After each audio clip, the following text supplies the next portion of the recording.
Ituturo ko naman paano tumingin ng reports.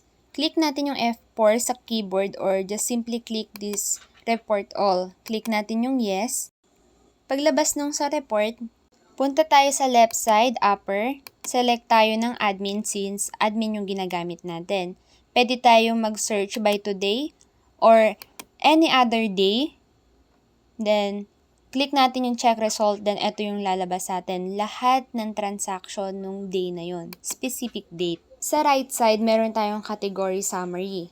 Then, kung gusto naman natin mag-search per month, click natin yung check result and lahat ng transaction ng month na yon, which is yung March, is lalabas.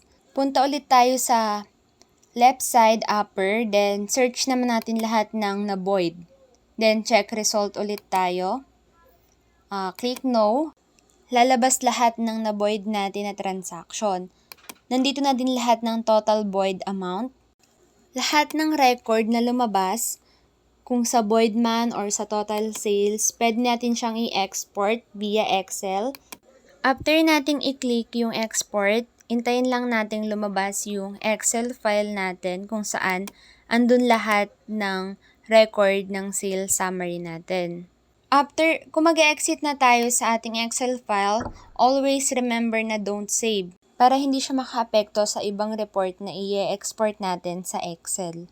Balik ulit tayo sa reports, click natin yung no, then mag-check result tayo per month. Pwede din tayong tumingin ng reports dito per month or manual, which is yung per day.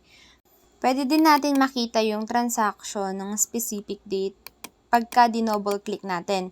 Lahat ng item na na-sold nung araw na yon is makikita natin. Pwede din tayo mag-click ng product sale, check result, and lalabas na lahat ng product na nabenta nung araw na yon. Pwede din natin siyang i-export via Excel.